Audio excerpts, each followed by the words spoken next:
Welcome to the Wellington Report, where we explore the forces shaping trends across business, technology, modern thought, government, and society with clarity and intention. I'm Reginald Lancaster, your host. Join the conversation. Share your thoughts, questions, and reactions as we dive in. Let's begin.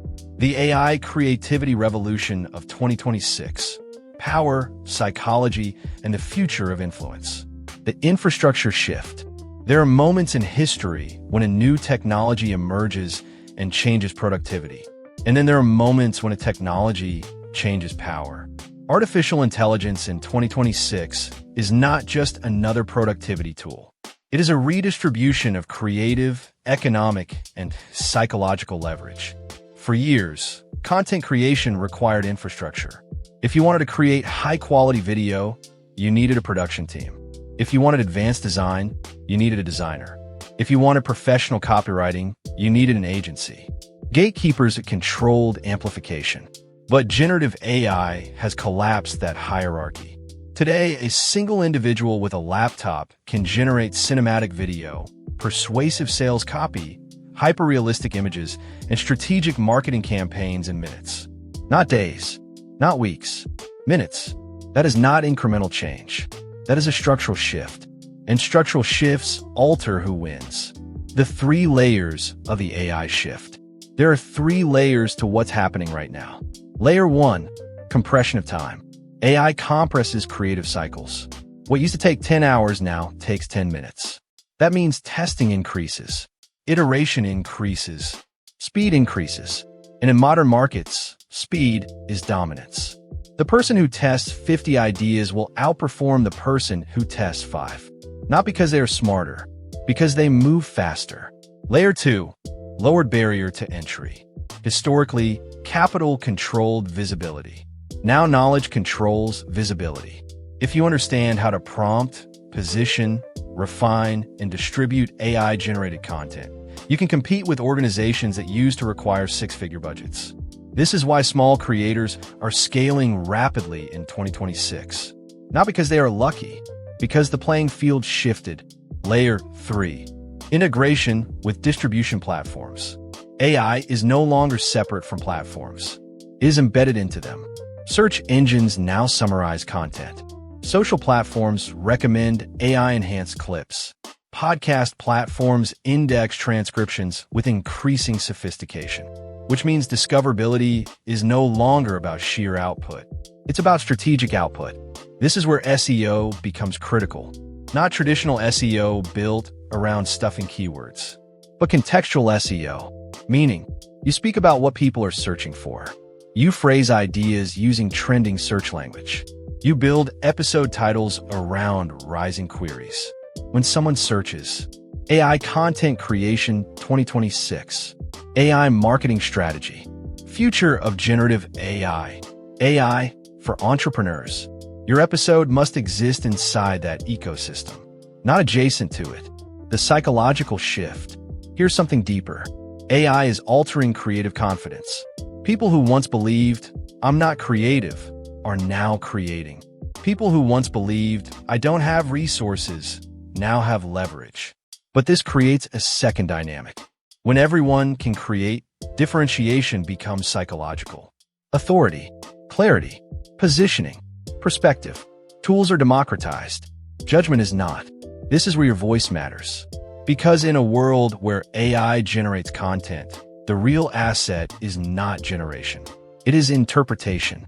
The question you should be asking is, will creators who use AI replace creators who don't? History suggests the answer is yes. Not because technology removes humans, but because it amplifies the ones who adapt. Let's go deeper, not into the tools, into culture. Because the true revolution isn't happening in software. It's happening in behavior. Technology does not change culture overnight.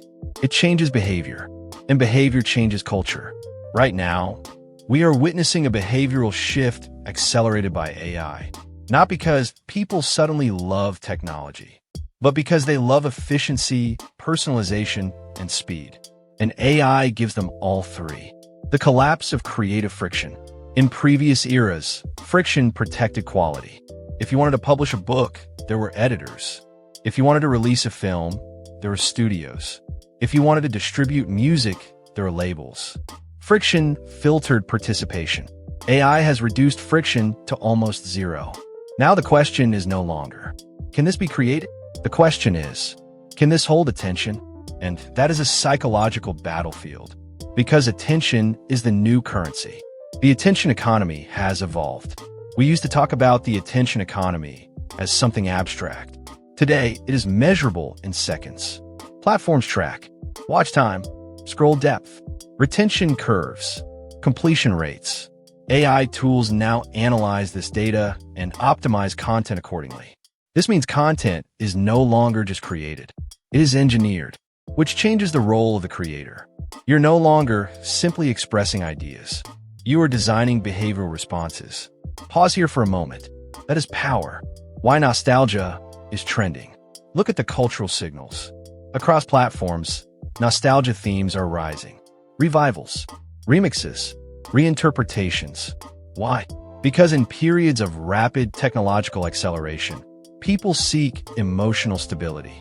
When a future moves fast, the past feels safe. AI amplifies nostalgia because it makes remixing effortless. You can recreate the aesthetic of 2016. You can generate visuals in retro styles. You can simulate sound from past eras. Technology is fueling emotional comfort. That is not accidental.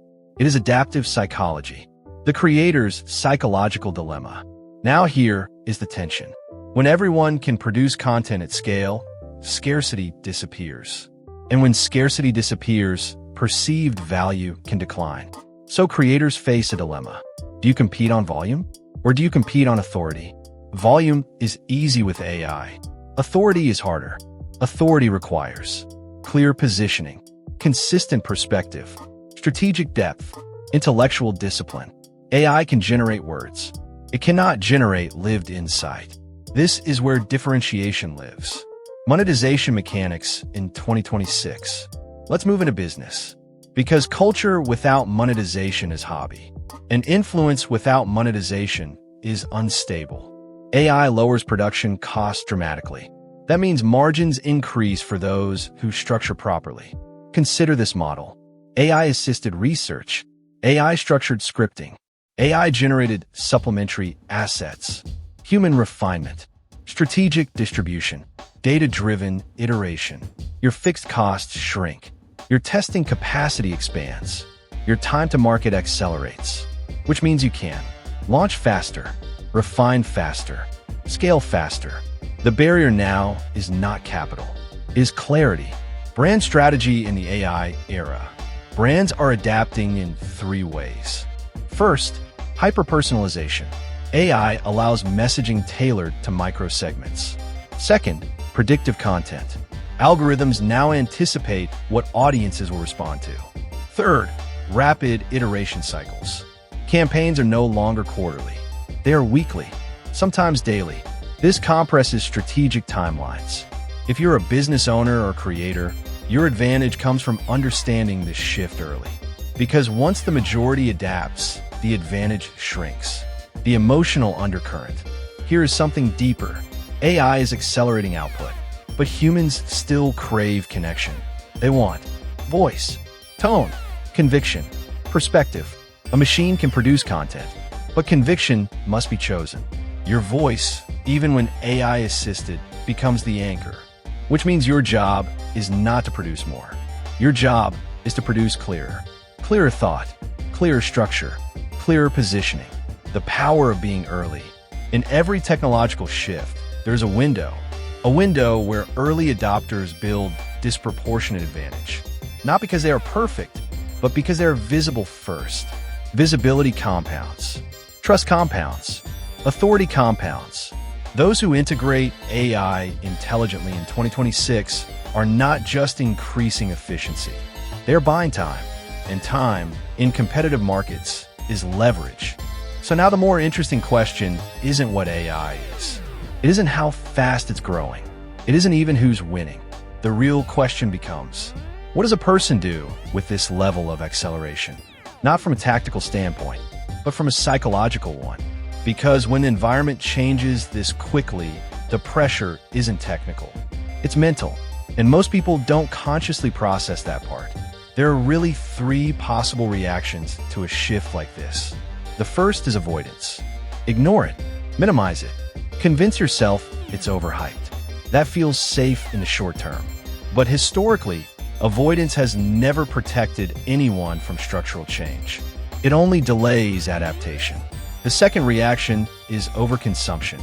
Reading every article, testing every tool, jumping into every new platform. That feels productive, but often leads to scattered energy, noise without direction, and eventually fatigue. Then there's a third posture, observation with intention. Instead of reacting emotionally, you study patterns. Instead of chasing every trend, you ask what is structurally changing underneath the trend. Instead of trying to move fast, you try to move clearly, and clarity compounds. This is where things become interesting, because when technology compresses time, it creates asymmetry. A small group understands what's happening beneath the surface. A larger group experiences the surface effects without context. The gap between those two groups becomes leverage. Not leverage in an exploitative sense, but leverage in awareness, in preparedness, in positioning. So maybe the better question isn't, what should you do? Maybe it's, what kind of thinker does this era reward? Does it reward impulsiveness or pattern recognition? Does it reward loud reaction or calm interpretation? Does it reward speed alone or strategic patience? If you zoom out historically, every major shift follows a familiar arc. Early confusion, speculation, overhype, correction, normalization, and then quiet integration into everyday life. Right now, we're somewhere between speculation and correction, which means clarity is rare, and rare things are valuable. So what becomes possible for someone paying attention? It becomes possible to see second-order effects, how education changes, how hiring changes, how creative ownership changes, how attention markets change. It becomes possible to anticipate rather than respond. And anticipation changes how decisions are made. Here's where it becomes personal, but not directive. Imagine two individuals in the same industry. One treats AI as a novelty tool. The other treats it as a structural shift. 5 years from now, their trajectories likely look different. Not because one worked harder, but because one thought further ahead. That difference is rarely dramatic in the beginning. It's subtle, compounding, almost invisible, until it isn't. And maybe that's the real conversation. Not about tools, not about prompts, not about automation, but about mindset. Because tools level skill, but mindset determines direction. There's also a deeper philosophical layer. When intelligence becomes widely accessible, what becomes scarce? Judgment, discernment, taste, ethics, original synthesis. In other words, human filters. And the more content is generated, the more valuable curation becomes. The more ideas are produced, the more valuable interpretation becomes. So perhaps the opportunity isn't in producing more. Perhaps it's in refining better. If you're listening to this, you're already in a minority. You're not ignoring the shift. You're not overwhelmed by it. You're examining it. That posture alone changes outcomes. Not overnight, but over time. So instead of asking, how do I use this? Maybe a more strategic question is, how does this change the game I'm playing? Because some games become obsolete, some games become amplified, and some entirely new games appear. And the people who notice early don't necessarily move first. They move intelligently. And maybe that's the takeaway.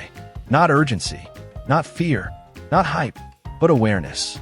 Intentional awareness. Because the future rarely belongs to the loudest voice. It tends to belong to the clearest one. So the real opportunity in moments like this isn't just technological. It's cognitive.